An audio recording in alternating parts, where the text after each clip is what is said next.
Degeneration അഥവാ കേൾവിയുടെ നഷ്ടമാകൽ വളരെ ചെറുപ്പത്തിലേ നമുക്ക് തടയാം എന്നതാണ് ഓഡിയോളജിസ്റ്റ് പറഞ്ഞു വന്നുകൊണ്ടിരുന്നത്. അതിലേക്ക് തുടരാം. അപ്പോൾ സർ പറയുകയായിരുന്നു, അമിത ശബ്ദത്തിന് നമ്മൾ എക്സ്പോസ്ഡ് ആവുന്നത് നമ്മൾ നിയന്ത്രിക്കണം. അതെ, അത് വളരെ വളരെ പ്രാധാന്യമുണ്ട്. പക്ഷേ ഈ മെസ്സേജ് നമ്മുടെ യൂത്തിലോട്ട് എത്തുക എന്നുള്ളത് ഒരു ബുദ്ധിമുട്ടാണ്. കാരണം യൂത്തിൻ്റെ ആ ഒരു യുവത്വം എന്ന് പറയുന്നത് വളരെ റിസ്ക് ആയിട്ടുള്ള ഇന്നത്തെ എൻജോയ്മെൻ്റാണ് അവരുടെ ഏറ്റവും പ്രാധാന്യം അവർ ആഗ്രഹിക്കുന്നത്. പക്ഷെ നാളെ ഇവർക്കൊരു കേൾവിക്കുറവ് ഉണ്ടാകണം. ഇപ്പം നമ്മുടെ 65-70 വയസ്സുള്ള പ്രായമുള്ള നമ്മുടെ പേരൻസിന് കേൾവിക്കുറവുണ്ട്. ഇതിപ്പം 30 വയസ്സിലും 40 വയസ്സിലും സംഭവിക്കാൻ പോവുകയാണ്. അപ്പോൾ അല്ല സർ, പൊതുവെ ഇപ്പം ഏതൊരു സിംറ്റം ആണെങ്കിലും നമുക്കൊരു സ്ട്രെയിൻ തോന്നുമ്പോൾ അപ്പോൾ നമുക്കറിയാം, ഓക്കെ ഇത് നമ്മുടെ ശരീരത്തിന് എടുക്കാൻ പറ്റുന്നില്ല. ഒരു എക്സസൈസ് ചെയ്യുമ്പോഴാണെങ്കിലോ അല്ലെങ്കിൽ ഒരു തേയ്മാനം വരുമ്പോൾ നമുക്ക് അറിയാൻ പറ്റും, ഓക്കെ ഇത് വേദനയുള്ളതാണ് എന്നുള്ളത്. പക്ഷേ ഈ കാതിലൂടെ നമ്മൾ മ്യൂസിക്, ഇയർഫോൺസിലൂടെ മ്യൂസിക് കേൾക്കുമ്പോൾ നമുക്കതൊരു സ്ട്രെയിൻ അനുഭവപ്പെടുന്നില്ല. അതുകൊണ്ട് തന്നെ നമുക്കത് എവിടെയാണ് തടയിടേണ്ടത് എന്നറിയില്ല. അപ്പം ഇതിനെ നമ്മൾ എങ്ങനെയാണ് മനസ്സിലാക്കുക? എന്താണ് പെർമിസിബിൾ ലിമിറ്റ്സ്? അതിന് ഓഡിയോളജിസ്റ്റിന്റെ പ്രാധാന്യം വളരെ ഇമ്പോർട്ടൻ്റ്. ഓഡിയോളജിസ്റ്റ് ഈ മെസ്സേജ് എല്ലാ മാധ്യമങ്ങളിലൂടെയും ജനങ്ങളിൽ എത്തിക്കണം. കാരണം ഈ സൗണ്ടിനെ അളക്കുന്നത് ഡെസിബിളിലാണെന്ന് ഞാൻ പറഞ്ഞു. 85 ഡെസിബിളിനേക്കാളും കൂടിയ ശബ്ദങ്ങളെല്ലാം അപകടകാരികളാണ്. 85 ഡെസിബൽ എന്ന് പറയുന്നത് ഒരു 85 ഒരു 8 മണിക്കൂർ 85 ഡെസിബലിലുള്ള നോയിസ് ബാക്ക്ഗ്രൗണ്ടുള്ള ഒരു സിറ്റുവേഷൻ നമുക്ക് 8 മണിക്കൂർ വർക്ക് ചെയ്യാം. അതിനുശേഷം വിദേശ രാജ്യങ്ങളിലൊക്കെ ഒരു ബ്രേക്ക് നിർബന്ധമാണ്. അയാൾക്ക് ബ്രേക്ക് കൊടുത്തേ പറ്റൂ. ഇനി പറയുന്നതാണ് ഏറ്റവും ഇൻട്രസ്റ്റിംഗ് ആയിട്ടുള്ളത്. 85 ഡെസിബലിന്റെ ഇരട്ടിയാണ് 88 ഡെസിബൽ. യെസ്, ഇതൊരു ലോഗരിതമിക് സ്കെയിലാണ്.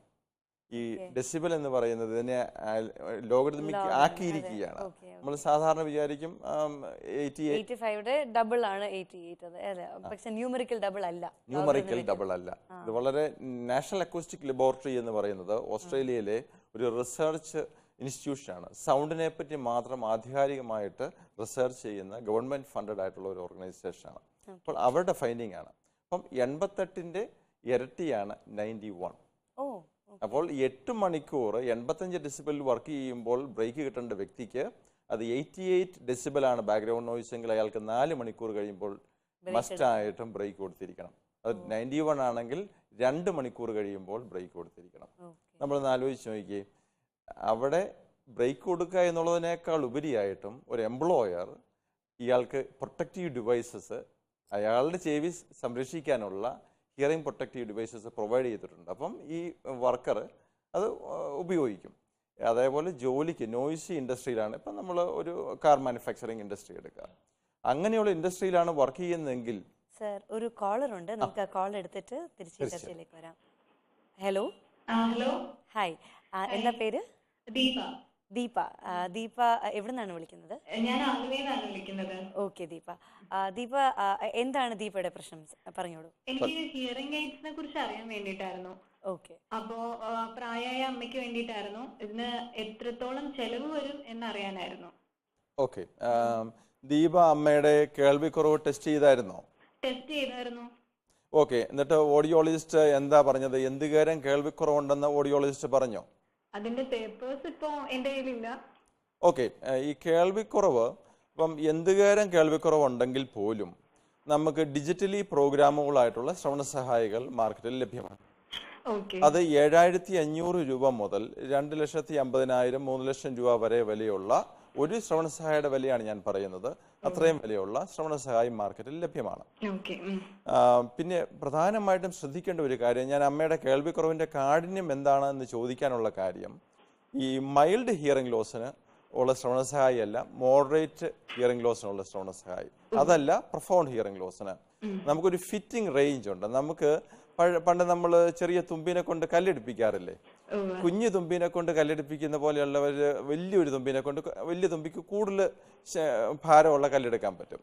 അപ്പം ശ്രവണ സഹായി തന്നെ അതിൻ്റെ ഫിറ്റിംഗ് റേഞ്ച് എന്ന് പറയും. അപ്പം കണ്ടമാനം കേൾവിക്കുറവുണ്ടെങ്കിൽ അതിനനുസരിച്ച് ലോഡ് എടുക്കാൻ പറ്റിയ ശ്രവണ സഹായിയാണ് ഓഡിയോളജിസ്റ്റ് കേൾവിക്കുറവിനനുസരിച്ച് കമ്പ്യൂട്ടറിൻ്റെ സഹായത്തിൽ പ്രോഗ്രാം ചെയ്ത് കൊടുക്കുന്നത്. അതിൻ്റെ ട്രബിൾ ഷൂട്ടിങ്ങും അതേകൂട്ട് അതിൻ്റെ ശരിയായ പ്രവർത്തനം ഉറപ്പുവരുത്തുന്നതുമെല്ലാം ഓഡിയോളജിസ്റ്റിൻ്റെ സ്കോപ്പ് ഓഫ് പ്രാക്ടീസിൽ വരുന്നു. സർ, ഈ എയ്ഡ് വെച്ച് നമുക്ക് നടക്കുന്നതിനും ജോലികൾ ചെയ്യുന്നതിനും ബുദ്ധിമുട്ടുണ്ടാവോ? ഒരു കുഴപ്പവുമില്ല, എന്ത് ജോലികൾ നമുക്ക് ചെയ്യാം. പക്ഷെ ശ്രദ്ധിക്കേണ്ട ഒരു കാര്യം, നമ്മൾ കുളിക്കാനായിട്ട് വെള്ളം ഇതിൽ ചെല്ലാൻ പാടില്ല. ഇതിൻ്റെ അകത്ത് ബേസിക് ആയിട്ട് 3 കമ്പാർട്ട്മെൻ്റാണ് ഉള്ളത്. ഹിയറിംഗ് എയ്ഡിന്റെ കമ്പാർട്ട്മെന്റ്സിനെ കുറിച്ച് എപ്പിസോഡിൽ ഡീറ്റെയിൽഡ് ആയിട്ട് എക്സ്പ്ലെയിൻ ചെയ്യുന്നതാണ് ദീപ. പ്രോഗ്രാം കണ്ടുകൊണ്ടേയിരിക്കുക. Thank you. ഒരു ചെറിയ ഇടവേളയ്ക്ക് ശേഷം നമുക്ക് മടങ്ങി വരാം. ഇടവേള.